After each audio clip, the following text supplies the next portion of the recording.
إن الحمد لله نحمده ونستعينه ونستغفره ونعوذ بالله من شرور أنفسنا ومن سيئات أعمالنا من يهده الله فلا مضل له ومن يضلل فلا هادي له وأشهد أن لا إله إلا الله وحده لا شريك له وأشهد أن محمدا عبده ورسوله يا أيها الذين آمنوا اتقوا الله حق تقاته ولا تموتن إلا وأنتم مسلمون يا أيها الناس اتقوا ربكم الذي خلقكم من نفس واحدة وخلق منها زوجها وبث منهما رجالا كثيرا ونساء واتقوا الله الذي تساءلون به والأرحام إن الله كان عليكم رقيبا يا أيها الذين آمنوا اتقوا الله وقولوا قولا سديدا يصلح لكم أعمالكم ويغفر لكم ذنوبكم ومن يطع الله ورسوله فقد فاز فوزا عظيما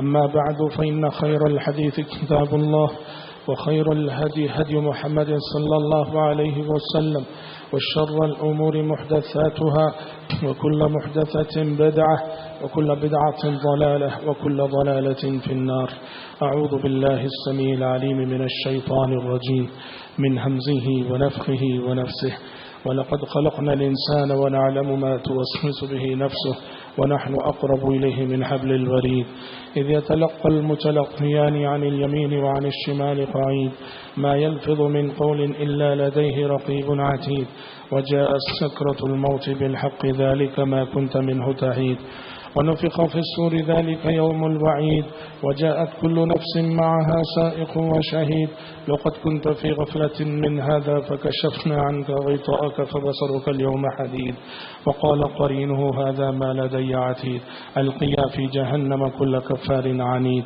مناع للخير معتد مريب الذي جعل مع الله إلها آخر فألقياه في العذاب الشديد قال قرينه ربنا ما أطغيته ولكن كان في ضلال بعيد قال لا تختصموا لدي وقد قدمت إليكم بالوعيد ما يبدل القول لدي وما أنا بظلام للعبيد وقال عز وجل وأنزلنا من السماء ماء بقدر فأسكناه في الأرض وإنا على ذهاب به لقادرون.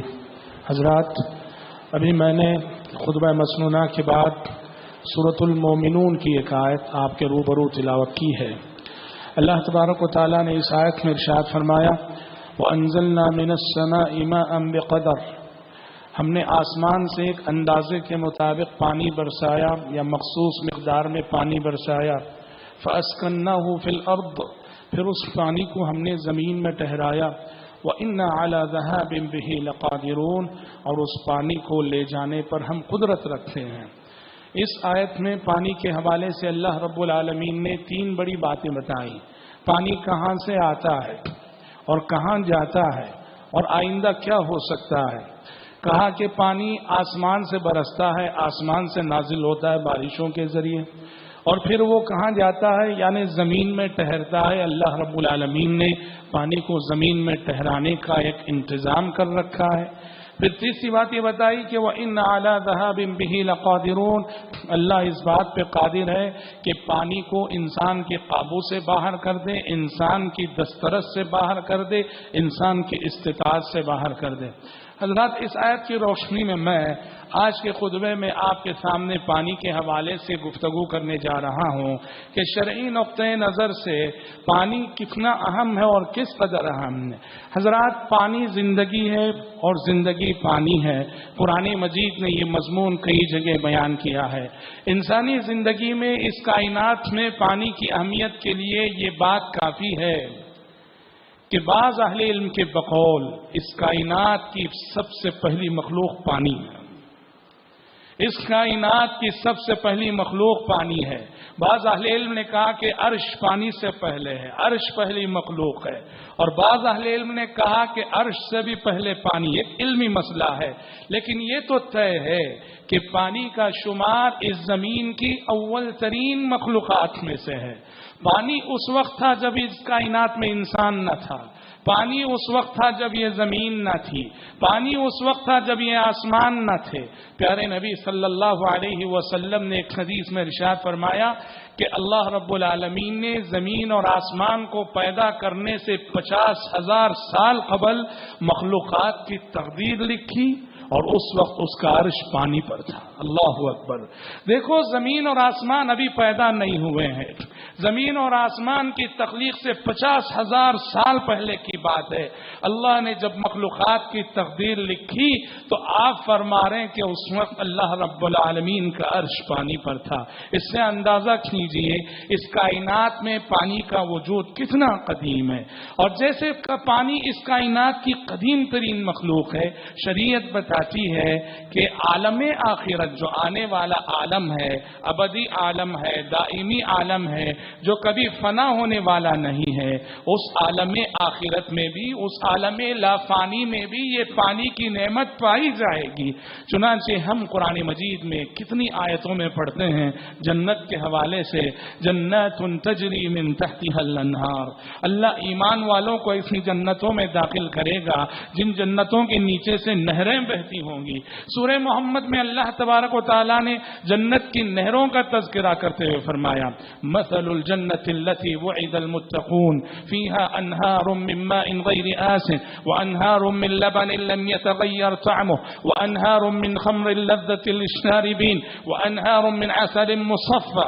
کہا کہ جنت میں پانی کی نہریں ہوں گی، جنت میں دودھ کی نہریں ہوں گی، جنت میں شہد کی نہریں ہوں گی، جنت میں شراب کی نہریں ہوں گی۔ تو دیکھو پانی کتنی عظیم نعمت ہے کہ وہ جس طرح اس کائنات کی قدیم ترین مخلوق ہے، عالم آخرت میں اور جنت میں بھی قائم رہنے والی اور باقی رہنے والی مخلوق ہے۔ قرآن مجید کا مطالعہ جب ہم کرتے ہیں تو قرآن مجید میں ہم دیکھتے ہیں کہ اللہ تعالیٰ کے جتنے پیغمبر گزرے ہیں، رسول گزرے ہیں، انبیاء و رسول علیہم الصلاۃ والسلام میں سے کئی پیغمبر ایسے ہیں کہ ان کی زندگی کے اہم اہم واقعات کا پانی سے رشتہ رہا ہے، پانی سے تعلق رہا ہے، پانی سے ربط رہا ہے۔ کتنے پیغمبر ایسے ہیں؟ حضرت نوح علیہ السلام سے شروع کیجئے۔ حضرت نوح علیہ السلام کی زندگی کے واقعات جب ہم پڑھتے ہیں، اللہ رب العالمین نے ان کی قوم کو پانی کے عذاب سے ہی جو اللہ نے برباد کیا تھا، پانی کا عذاب ہی ان پر مسلط کیا تھا۔ قوم نوح پر ان کے کفر کی وجہ سے، ان کے شرک کی وجہ سے، ان کی ناشکری کی وجہ سے، ان کی سرکشی کی وجہ سے پانی کا عذاب آیا، اور اس قوم پہ انسانی تاریخ کا سب سے عظیم سیلاب، سب سے بڑا طوفان، جس طوفان کی موجیں پہاڑوں جیسی تھی، قرآن مجید کے الفاظ میں فی موج کالجبال، ایسی موجیں کہ جو پہاڑوں سے باتیں کرنے والی، پہاڑوں کی مانند بلند موجیں۔ تو نوح علیہ السلام کی قوم کو اللہ نے پانی سے برباد کیا، پانی میں ڈبویا، پانی کو پانی میں غرق کیا۔ حضرت یونس علیہ السلام کو دیکھیے، جب وہ اپنی قوم سے ناراض ہو کر حکم الہی کا انتظار کیے بغیر نکل گئے اور کشتی میں سوار ہوئے، کشتی داواں ڈول ہونے لگی، قرآن اندازی ہوئی، یونس علیہ السلام کا نام نکلا، اور اس دور کی روایتوں کے مطابق یونس علیہ السلام پانی میں بہا دیے گئے، سمندر میں بہا دیے گئے۔ اللہ کو ان کی حفاظت منظور تھی، مچھلی نے نگل لیا اور مچھلی کے پیٹ میں وہ رہے لا الہ الا انت سبحانک انی کنت من الظالمین کا ورد کرتے ہوئے۔ تو یونس علیہ السلام کی زندگی میں بھی دیکھیے پانی کا کتنا بڑا سابقہ ہے، پانی سے کتنا بڑا رشتہ ہے۔ حضرت یوسف علیہ السلام کو دیکھیے، بھائیوں نے گھر سے جدا کیا، باپ سے جدا کیا، لے جا کے کنویں میں ڈالا۔ حضرت نوح علیہ السلام کو بھی کنویں میں، یوسف علیہ السلام کو بھی کنویں میں ڈالا گیا، کنویں میں پھینکا گیا، اسی کنویں سے وہ اٹھائے گئے، اسی کنویں سے وہ نکالے گئے اور بازار مصر میں بیچے گئے۔ حضرت موسیٰ علیہ السلام کو دیکھیے، حضرت موسیٰ علیہ السلام کی ولادت ہوئی اور ایک ایسے ماحول میں ہوئی کہ فرعون کی پولیس ڈھونڈ رہی تھی کہ بنو اسرائیل کے گھرانوں میں کوئی بچہ پیدا ہو، خبر ملے، ماؤں کی آنکھوں کے سامنے وہ بچے قتل کر دیے جاتے تھے۔ ایسے پرآشوب حالات میں موسیٰ علیہ السلام کی ولادت ہوتی ہے۔ موسیٰ علیہ السلام کی ماں کو اپنے بچے کی فکر دامنگیر ہوتی ہے تو اللہ رب العالمین نے ان کی جانب الہام کیا، وَأَوْحَيْنَا إِلَىٰ أُمِّ مُوسَىٰ أَنْ أَرْضِعِيهِ فَإِذَا خِفْتِ عَلَيْهِ فَأَلْقِيهِ فِي الْيَمِّ وَلَا تَخَافِي وَلَا تَحْزَنِي، کہا کہ اے موسیٰ اپنے بچے کو، اپنے لاڈلے کو دودھ پلاتی رہو، اور جب تمہیں خطرہ محسوس ہو اپنے بچے پر فرعون کی پولیس کی جانب سے، اس بچے کو صندوق میں رکھ کے پانی میں بہا دینا، دریا میں بہا دینا۔ حکم الہی سے حضرت موسیٰ کی ماں نے اپنے لاڈلے کو صندوق میں رکھا، پانی میں بہا دیا، دریا میں بہا دیا، اور اپنی بیٹی موسیٰ علیہ السلام کی بہن سے کہا قصی ہی، یہ صندوق جیسے جیسے پانی میں جاتا ہے کنارے سے تم اس صندوق کو فالو کرتے رہو اور دیکھتے رہو کہ یہ صندوق کہاں جاتا ہے۔ تو دیکھو انبیاء و رسول علیہم السلام کی زندگی کے کتنے واقعات ہیں جن کا ربط اور رشتہ پانی سے۔ حضرت مریم رضی اللہ عنہا جب درد ذہ میں تھی، حضرت عیسیٰ علیہ السلام کی معجزانہ طور پر ولادت ہونے والی تھی، بنا نکاح کے، بنا شوہر کے حضرت عیسیٰ علیہ السلام کی ولادت ہونے والی تھی، اور حضرت مریم درد ذہ سے تڑپ رہی تھی، ڈلیوری کا جو درد ہوتا ہے اس سے پریشان تھی، اور اس سے زیادہ یہ سوچ کے پریشان تھی کہ بنا شوہر کے، بنا نکاح کے مجھے اولاد ہو رہی ہے، دنیا کیا کہے گی، دنیا کیا الزام دے گی۔ اس وقت اللہ کے حکم سے جبریل امین نے حضرت مریم کو آ کر یہ تسلی دی کہ مریم غم نہ کرنا، قد جعل ربک تحتک سریا، یہ دیکھو اللہ نے تمہارے قدموں تلے پانی کا ایک چشمہ بہا دیا ہے، اللہ نے معجزانہ طور پر تمہارے قدموں تلے پانی کا چشمہ بہا دیا ہے، یہ پانی پیتی رہو، اور یہ کھجور کا درخت ہے، کھجوریں کھاتی رہو، فکلی واشربی وقرری عینا، کھاتی رہو، پیتی رہو اور مطمئن رہو۔ حضرات ہم نے دیکھا کہ قرآن مجید کا یہ مستقل مضمون ہے کہ انبیاء اور رسول علیہم السلام کے زندگی کے کئی واقعات ایسے ہیں جن کا رشتہ اور جن کا تعلق پانی سے جڑتا ہے۔ پانی زندگی ہے، پانی زندگی ہے، پانی کے بغیر زندگی کا تصور نہیں کیا جا سکتا، پانی پر زندگی کا دار و مدار ہے، وہ چاہے انسانی زندگی ہو، وہ چاہے پرندوں کی زندگی ہو، وہ چاہے حیوانات کی زندگی ہو، وہ چاہے جانوروں کی زندگی ہو، جہاں بھی حیات کا عنصر باقی ہے، جس چیز میں بھی زندگی ہے اس کے لیے پانی ضروری ہے۔ اللہ نے کہا وَجَعَلْنَا مِنَ الْمَاءِ كُلَّ شَيْءٍ حَيٍّ وَجَعَلْنَا مِنَ الْمَاءِ كُلَّ شَيْءٍ حَيٍّ، ہر زندہ مخلوق ہم نے پانی سے بنائی ہے، ہر زندہ مخلوق ہم نے پانی سے بنائی ہے، ہر زندہ مخلوق کی تخلیق میں پانی کا عنصر ضرور شامل ہے، اور اس کے پیدا ہونے کے بعد اس کی زندگی کا انحصار اور دار و مدار بھی پانی پر ہے۔ اللہ رب العالمین نے کیسا انتظام کیا ہے، کیسا نظم کیا ہے، اللہ اکبر۔ اونٹ دیکھیے، اونٹ ایک ایسا جانور ہے جو صحراؤں میں جیتا ہے، وہ عام انسانی آبادی میں جینے والا جانور نہیں، وہ صحراؤں میں جیتا ہے، اونٹ کی پوری زندگی صحراؤں میں گزرتی ہے، اور آپ کو معلوم ہے صحرا میں دور دور تک پانی نہیں ملتا، سینکڑوں میل چلے جاؤ صحرا میں کبھی پانی نہیں ملتا، صحرا میں پانی ملنا بڑا دشوار ہوتا ہے، اور اونٹ ایک ایسا مخلوق ہے جسے صحرا میں جینا ہے۔ رب العالمین کے انتظامات دیکھو کہ اونٹ کے اندر اللہ نے یہ صفت رکھی ہے، اور اونٹ کو اللہ تبارک و تعالیٰ نے اور ساری مخلوقات کے مقابلے میں ایک فاضل چیز اور ایک ایکسٹرا چیز عطا کی ہے۔ اونٹ کو جب پانی ملتا ہے، اونٹ کو جب پانی ملتا ہے، اونٹ صرف پیتا نہیں ہے، اللہ نے اس کے اندر، اس کے جسم کے اندر قدرتی طور پہ ایک واٹر ٹینک رکھا ہے، وہ پانی پی کر اپنی پیاس بھی بجھاتا ہے اور پانی اسٹور بھی کر لیتا ہے، اپنا وہ ٹینک بھر لیتا ہے۔ اسی لیے صحرا میں اسے ہفتہ پانی نہ ملے، 10 دن پانی نہ ملے، 12 دن پانی نہ ملے، وہ جو پانی اس نے اپنے اندر اسٹور کر رکھا ہے، تھوڑا تھوڑا کر کے وہ اس سے لیتا رہتا ہے، پیتا رہتا ہے، اور زندگی اس کی چلتی رہتی ہے۔ پانی کے بغیر زندگی نہیں، پانی زندگی ہے، زندگی پانی کے بغیر زندگی کا تصور نہیں کیا جا سکتا۔ اور حضرات پانی کی ایک اور صفت یہ بھی ہے، پانی رحمت بھی ہے، زحمت بھی ہے، پانی رحمت بھی ہے، زحمت بھی ہے۔ اور یہ رحمت کب بنتا ہے؟ جب ضرورت کی مقدار میں ہو تو رحمت ہے، اور یہ عجیب چیز ہے، ضرورت سے کم ہو تو بھی زحمت ہے، ضرورت سے زیادہ ہو جائے تو بھی زحمت ہے۔ پانی اگر ضرورت سے کم ہو جائے اسی کو بولتے ہیں قحط سالی، اور پانی اگر ضرورت سے بڑھ جائے اسی کو کہتے ہیں سیلاب اور طوفان۔ قحط سالی بھی مصیبت ہے، سیلاب بھی مصیبت ہے، وہی پانی رحمت بنتا ہے جو ضرورت کی مقدار میں ہو۔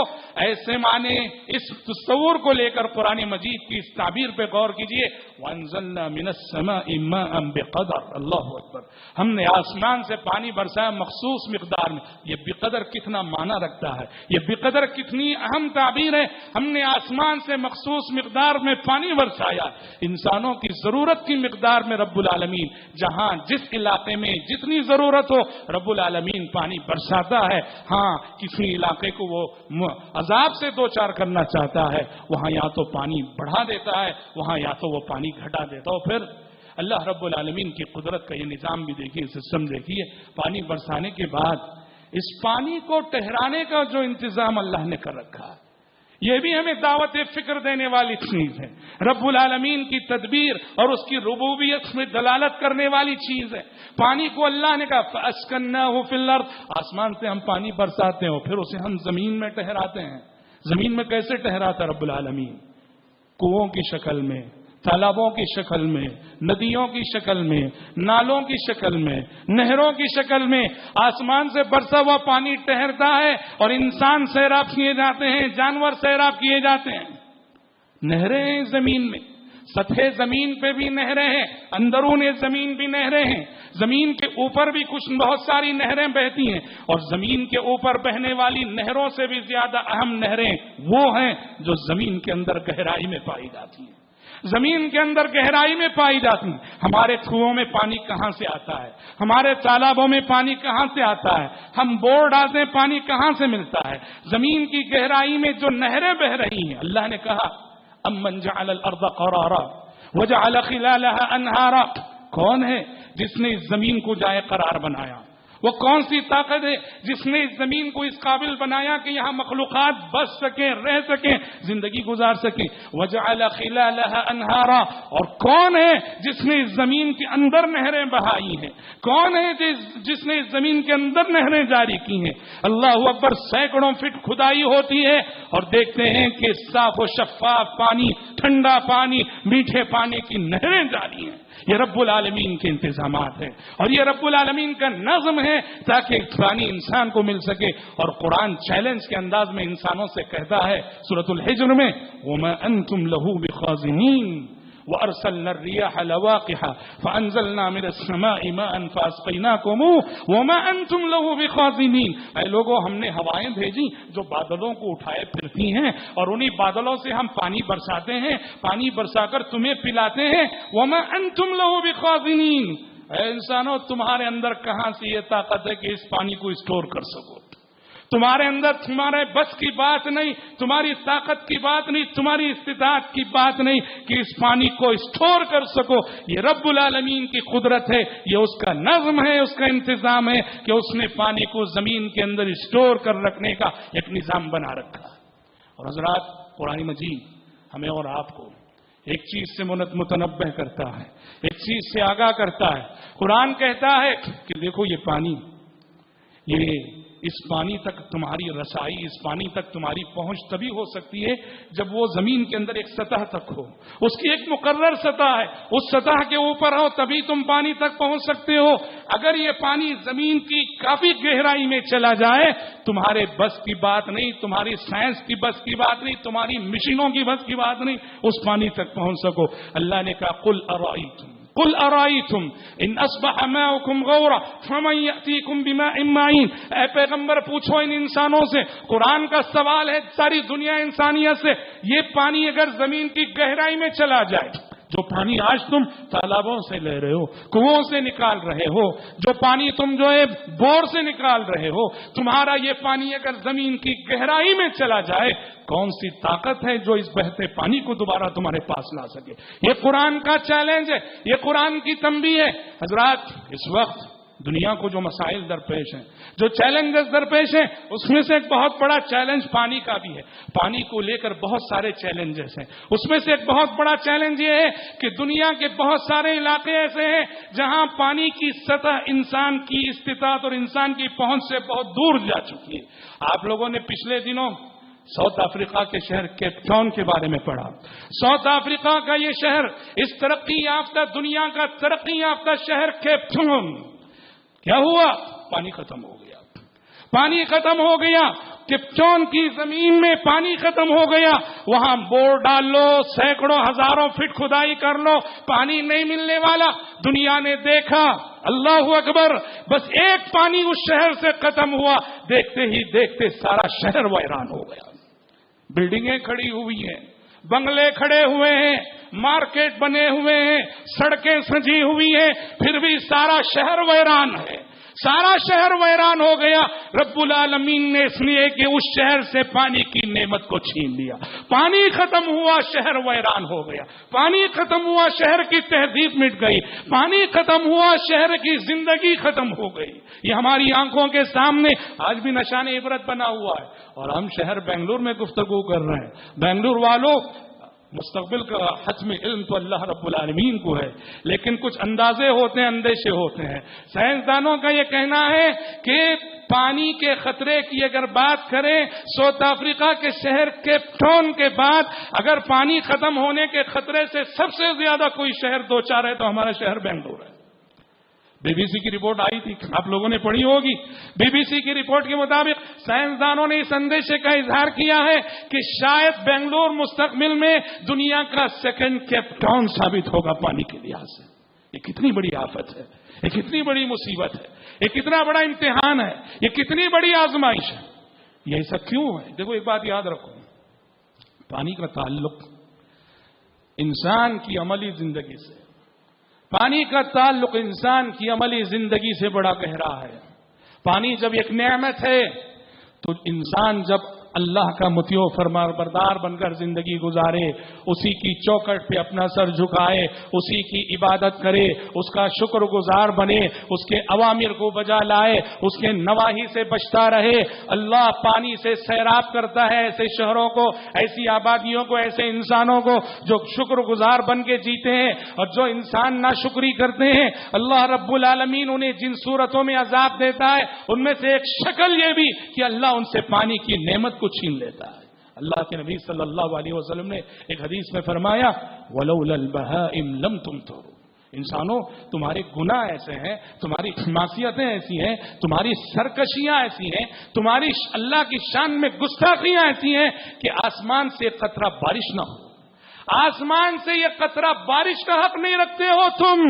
اگر اس زمین پہ جاندار نہ ہوتے، جانور نہ ہوتے، چوپائے نہ ہوتے تو آسمان سے کبھی تم پہ بارشیں نہ ہوتی۔ وَلَوْلَا الْبَهَائِمْ لَمْ تُمْطِرُوا، آپ صلی اللہ علیہ وسلم نے فرمایا جس معاشرے کے مالدار، جس معاشرے کے امیر اپنے مال کی زکوٰۃ نہ نکالے، اللہ اس معاشرے کو پانی کے ذریعے عذاب دیتا ہے، ان سے بارشوں کو روک لیتا ہے، قحط سالی مسلط کر دیتا ہے۔ اسی لیے حضرات قرآن کہتا ہے پانی چاہتے ہو، پانی کی نعمت چاہتے ہو، اپنے گناہوں کا احساس کرو، اپنے گنہگار ہونے کا اعتراف کرو، اعتراف کر کے کثرت سے استغفار کرو۔ قرآن مجید کی کتنی آیتوں میں استغفار کے بعد بارش کا ذکر، فَقُلْتُ اسْتَغْفِرُوا رَبَّكُمْ إِنَّهُ كَانَ غَفَّارًا يُرْسِلِ السَّمَاءَ عَلَيْكُمْ مِدْرَارًا۔ نوح علیہ السلام نے اپنی قوم کو نصیحت کرتے ہوئے کہا استغفار کرو، اپنے رب سے استغفار کرو، استغفار کرو گے تو کیا ہوگا؟ يُرْسِلِ السَّمَاءَ عَلَيْكُمْ مِدْرَارًا، وہ آسمان سے تم پر موسلا دھار بارشیں بھیجے گا۔ پتہ چلا کہ بارش کا اور پانی کا انسان کی عملی زندگی سے بہت گہرا ربط اور رشتہ ہے۔ انسان سدھرا رہے پانی سے نوازے گا اللہ، انسان بگڑ جائے تو اللہ پانی سے محروم کر کے انسان کو عذاب دے گا۔ یہی وجہ ہے کہ جب بارشیں نہ ہوں، قحط سالی ہو، پیارے نبی نے ہمیں تعلیم دی ہے کہ فوراً اپنے گناہوں کا احساس کر کے جاؤ، صلاۃ الاستسقاء پڑھو، عاجزی کے عالم میں جاؤ، انکساری کے عالم میں جاؤ، سادہ لباس پہن کے جاؤ، میدانوں میں جا کر اجتماعی شکل میں اللہ کے سامنے گڑ گڑاؤ، اور تب اللہ رب العالمین تمہارے گناہوں کو معاف کر کے آسمان سے موسلادھار بارشیں برسائے گا۔ پتہ چلا پانی کا تعلق انسان کی عملی زندگی سے بہت گہرا ہے۔ حضرات پانی کے حوالے سے شریعت میں کچھ اہم اور بنیادی تعلیمات دی ہیں، ہمیں اور آپ کو ان تعلیمات کو مد نظر رکھنا چاہیے۔ سب سے پہلی بات یہ ہے کہ جب پانی زندگی ہے، زندگی کا انحصار پانی پر ہے، زندگی کا دار و مدار پانی پر ہے، تو شریعت کی ایک تعلیم یہ ہے کہ پانی کا بیچنا منع ہے۔ شرعی نقطہ نظر سے پانی کا بیچنا منع ہے، یہ شریعت کا قانون ہے، پانی نہ بیچو، چونکہ وہ زندگی ہے۔ جب دیکھو اللہ کا قانون ہے جن چیزوں پر انسان کی زندگی کا دار و مدار ہے ان چیزوں کو اللہ نے اسی قدر آسان اور سستا کیا ہے. ہوا ہے، ہوا کے بغیر انسان جی نہیں سکتا، اس لیے اللہ نے ہوا مفت میں رکھی ہے. اس زمین پہ جہاں بھی جاؤ تمہیں ہوا ملے گی، خریدنے کی ضرورت نہیں، ہوا مفت ملے گی. ہوا کے بعد زندگی میں سب سے زیادہ ضرورت پانی کی ہوتی ہے.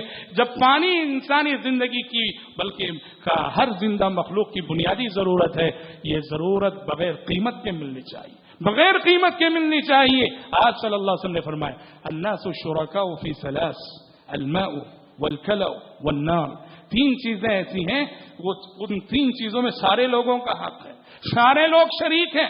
کوئی یہ نہیں کہہ سکتا یہ صرف میرا ہے کسی کو نہیں دوں گا. پہلی چیز آپ نے کہا پانی، دوسری چیز گھاس. گھاس ہے، چراگاہ ہے، جیسے تمہارے جانور چرتے ہو دوسروں کے جانوروں کا بھی حق ہے.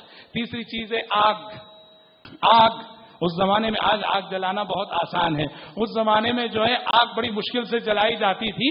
تو کہا کوئی تم سے آگ مانگتا ہے تو دے دو، یہ نہ کہو یہ میری آگ ہے تمہیں نہیں. اس کا ایک دوسرا مفہوم بھی بہرحال بتایا گیا.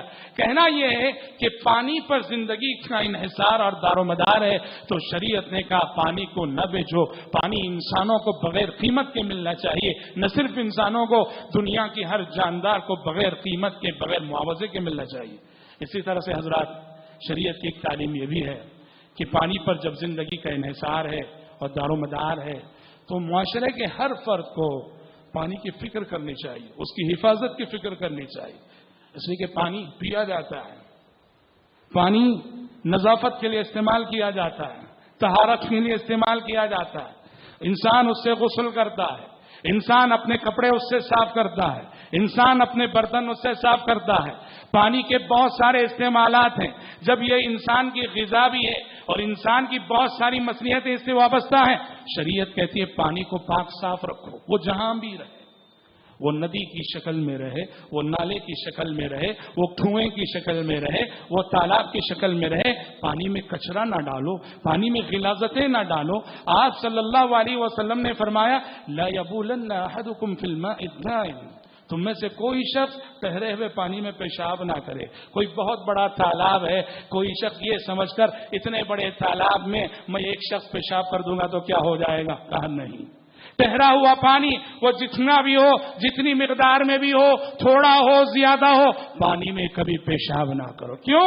آپ نے فرمایا ثم یغتسل فیہ. آج تم پیشاب کر دو گے، کل ہو سکتا ہے تمہیں اسی پانی سے غسل کرنے کی ضرورت پیش آ جائے. ہاں، تمہارا ضمیر گوارا کرے گا کیا جب تمہیں خود معلوم ہے کہ یہی تالاب ہے جس میں پرسوں میں نے پیشاب کیا تھا، آج اسی پانی سے تم غسل کرنے جا رہے ہو. اگر ذوق سلیم اور فطرت سلیمہ پر تم قائم رہو گے، تمہارا ذوق تمہیں کبھی اجازت نہیں دے گا کہ جس پانی میں تم نے کبھی پیشاب کیا تھا اسی پانی سے غسل کرو. شریعت کی تعلیم ہے پانی پاک رہنا چاہیے، صاف رہنا چاہیے، پانی گدلا نہیں ہونا چاہیے، پانی کو میلا نہیں ہونے دینا چاہیے. اس لیے کہ اسی سے سماج میں، معاشرے میں بیماریاں پھیلتی ہیں، امراض پھیلتے ہیں، اور گدلا پانی پی کر بستیاں نسلیں بیمار ہو جاتی ہیں اور اموات کی شکار ہو جاتی ہیں. آپ سب کو معلوم ہے کہ پولوشن اس وقت کتنا بڑا پرابلم ہے، کتنا بڑا مسئلہ ہے. اس میں سے ایک بہت بڑا مسئلہ پانی کا ملوث ہونا بھی ہے کہ پانی آج صاف نہیں ہے. حکومتی سطح پر پانی کو صاف شفاف کرنے کی کتنی جستجو، کتنی کوششیں آج ہو رہی ہیں. اسی طرح سے حضرات شریعت کی ایک تعلیم یہ بھی ہے کہ پانی جب زندگی ہے تو پانی کی حفاظت کرنا چاہیے، پانی میں اسراف نہیں کرنا چاہیے، فضول خرچی نہیں ہونی چاہیے. جتنی ضرورت ہے اتنا استعمال کرو. نہیں ہمارے گھر میں تو ٹینک اتنے 1000 لیٹر کا ہے، ٹینک میں موجود ہے. نہیں، ہمارا حق پانی پر اتنا ہی ہے جتنی کی ضرورت ہے. ضرورت سے زیادہ. وضو ایک عبادت ہے، اس عبادت میں بھی آپ صلی اللہ علیہ وسلم نے ایک حدیث میں فرمایا کہ اگر کوئی کسی عضو کو 3 مرتبہ سے زیادہ دھوتا ہے، 3 بار زیادہ سے زیادہ، 3 مرتبہ سے زیادہ دھوئے، فقد اساء وتعدى وظلم. 3 الفاظ. 3 مرتبہ سے زیادہ وضو میں کسی عضو کو دھونے والا، اس نے اچھا نہیں کیا، اس نے حد سے تجاوز کیا، اس نے ظلم کیا. پانی میں اسراف نہ کرو، فضول خرچی نہ کرو. پیارے نبی صلی اللہ علیہ وسلم کی سنت تھی کہ آپ کا وضو 1 مد میں ہو جاتا. 1 مد کی مقدار کیا تھی؟ آدھے لیٹر سے کچھ زیادہ. آدھے لیٹر سے کچھ زیادہ ایک مد میں آپ کا وضو ہو جایا کرتا تھا، اور ایک سا 4 مد کا ہوتا تھا۔